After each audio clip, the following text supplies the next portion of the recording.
नमस्कार।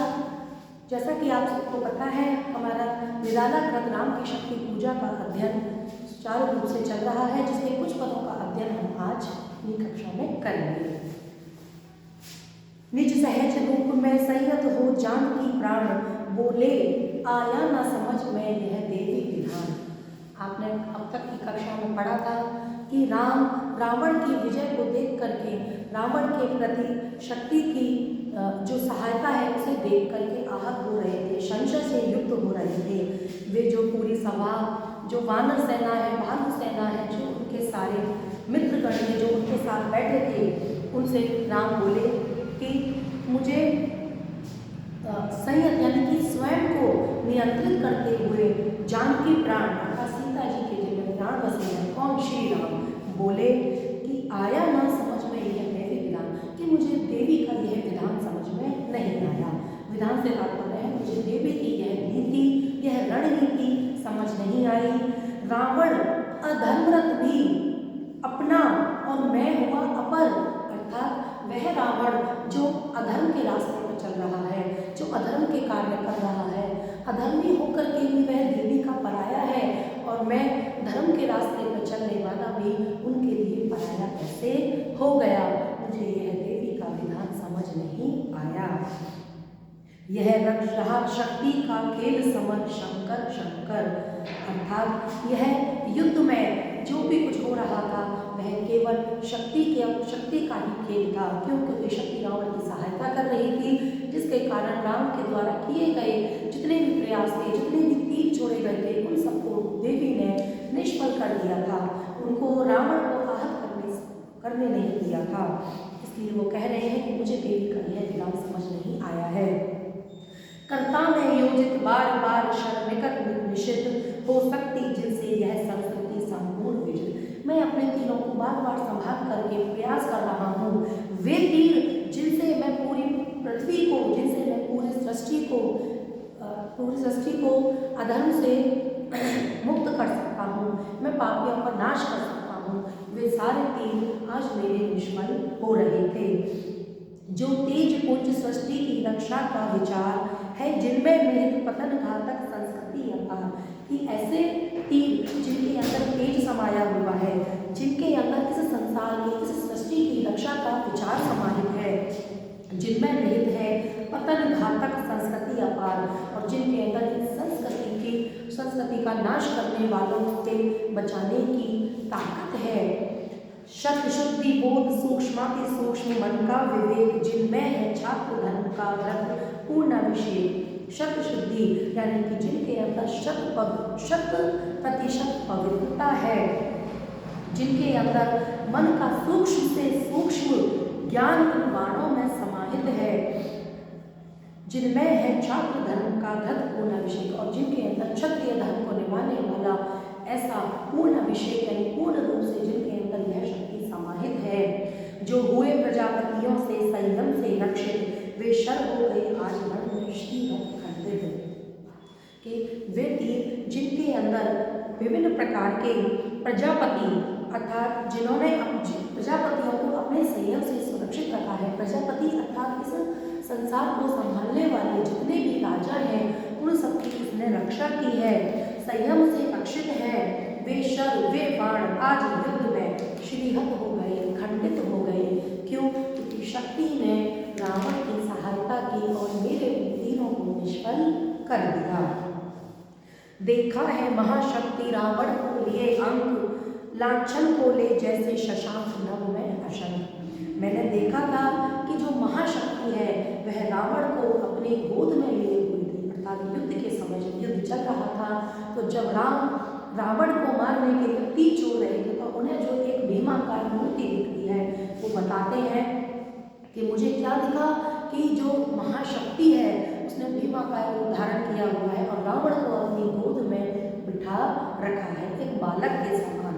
लांछन को ले जैसे शशांक नभ में अशंक, जिस प्रकार से आसमान में जो चंद्रमा है वह कलंक को लेकर के भी अपने आप में अभिमान से पूरित रहता है। अशंक यानी कि उसे किसी का भय नहीं होता है, उसे किसी की शंका नहीं होती है। जिस प्रकार वह निशंक होकर के आसमान में विचरण करता है, उस उसी प्रकार से रावण भी शक्ति के गोद में बैठ करके एक अधर्मी होकर के भी पूरे अपने पूरे उत्साह के साथ युद्ध में उतरा हुआ है। हत मंत्र पूत शर संवृत करती बार बार निष्फल होते लक्ष्य पर चित्र बार बार प्रहार। हत मंत्र यानी कि जो मेरे तीर हैं जो मंत्रों से पूरित है, संवृत करती बार बार वह शक्ति उन्हें बार बार निष्फल कर रही थी। संवृत अर्थात ढक लेना, रावण को वह बार बार अपनी छत्र छाया से ढक लेती थी।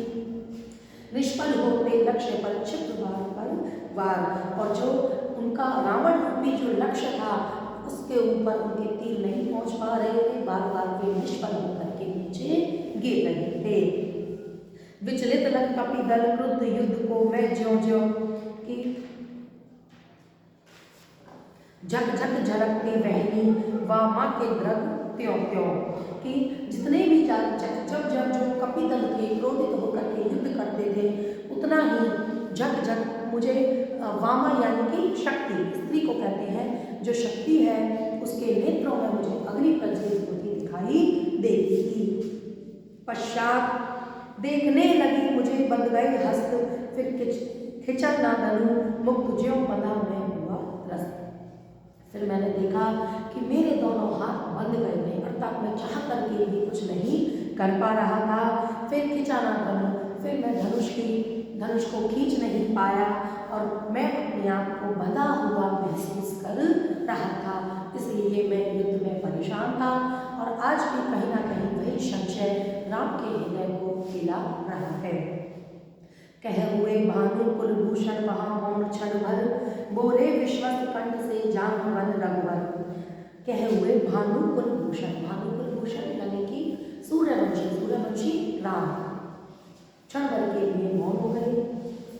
बोले विश्वस्त कंठ से, जो जाम्बवन थे, जो भालुओं के सेनापति हैं, वे क्योंकि जाम्बवन राम की सेना में सबसे ज़्यादा बुजुर्ग माने जाते हैं, वे विश्वास से भर करके उन्होंने पहले राम की बात को सुना, फिर विश्वास से भर करके राम जी से बोले, रघुवर विचलित होने का नहीं देखता मैं कारण, हे पुरुष सिंह तुम भी यह शक्ति करो धारण। कि हे वीर पुरुष, मुझे तो विचलित होने का कोई भी कारण नहीं दिखाई दे रहा है। क्यों? क्योंकि हे पुरुष सिंह यानी कि हे पुरुषों में श्रेष्ठ, यानी कि तुम भी शक्ति को करो धारण। कि जिस प्रकार रावण ने शक्ति की आराधना करके शक्ति को धारण किया है, तुम भी वैसा ही प्रयास करो और शक्ति को धारण करो। आराधन का दृढ़ आराधन से दो होकर, कि जिस प्रकार रावण ने शक्ति की आराधना करके शक्ति को अपनी तरफ किया है, तो उससे भी अधिक दृढ़ आराधना करके उसे उत्तर दो, अर्थात उसे अपने पक्ष में कर लो। ये इस राम की शक्ति पूजा की महत्वपूर्ण पंक्ति है जो अक्सर नेट में पूछी जाती है कि आराधन का दृढ़ आराधन से दो उत्तर। तुम वरो विजय संयत प्राणों से प्राणों पर, रावण अशुद्ध होकर भी यदि कर सका त्रस्त, तो निश्चय तुम हो सिद्ध करोगे उसे ध्वस्त। कि तुम विजय को अपने प्राणों में धारण करो और अपने आप में संयमित रहो। रावण अगर अधर्मी होकर अशुद्ध होकर के भी यदि सबको परेशान कर सकता है, वह शक्ति का वर्णन कर सकता है, तो तुम निश्चित रूप से, तुम तो धर्म के मार्ग में चलने वाले हो, तुम तो निश्चित रूप से ही शक्ति को अपनी तरफ करके उसे ध्वस्त करने में समर्थ हो सकोगे। इसलिए मैं विचलित होने का कोई भी कारण नहीं देखता हूँ। तुम भी वही प्रयास करो जो रावण ने करा है, लेकिन तुम उससे भी ज्यादा दृढ़ होकर के प्रयास करना। शक्ति की करो मौलिक कल्पना, करो पूजन, छोड़ दो समर जब तक ना सिद्धि हो रघुनंदन। कि हे रघुनंदन, तुम उस शक्ति की, उस देवी की मौलिक कल्पना करो कि शक्ति का कैसा स्वरूप है, उसका पूजन करो, और जब तक तुम उस शक्ति को अपने पक्ष में नहीं कर लेते, जब तक तुम इस युद्ध को छोड़ दो, जब तक तुम्हें सिद्धि प्राप्त नहीं होती है, हे रघुनंदन तुम युद्ध को पूरी तरह से त्याग दो। जब तक हम जितने भी तुम्हारे साथ में सहायक लोग हैं उस युद्ध को संभालेंगे। तब तक लक्ष्मण है महावाहिनी के नायक। जब तक आप इस सिद्धि को प्राप्त करोगे, जब तक जो लक्ष्मण है वो इस महावाहिनी यानी जो महान सेना है उसके सेनापति होंगे। मध्य भाग में अंगद, दक्षिण श्रेत सहायक, मैं भल्ल सैन्य है वाम पार्श्व में हनुमान, मध्य भाग में अंगद रहेंगे और दक्षिण भाग जो कि दक्षिण की जो सेना है उसकी सहायता करेंगे। मैं भल सेना सैन्य वाम पार्श्व में हनुमान, मैं भारतीयों की सेना का निरीक्षण करूंगा, उनको संयमित करूंगा। वाम पार्श्व में हनुमान और वाम भाग में हनुमान युद्ध को संभालेंगे। नल नील और छोटे कपिवड़ उनके प्रधान, जो हनुमान है वो जितने भी ये छोटे छोटे से कपिगण है, नल है, नील है, इन सब की जो सेना है उसके प्रधान बन करके आगे चलेंगे। सुग्रीव विभीषण अन्य युद्धपति यथा समय आएंगे रक्षा हेतु, जहाँ भी होगा वह। और सुग्रीव विभीषण अन्य जितने भी सेना के पति हैं वे यथा समय आएंगे रक्षा करने के लिए, जहाँ भी उनकी आवश्यकता होगी। इसके बाद हम आगे की कक्षा में अध्ययन करेंगे।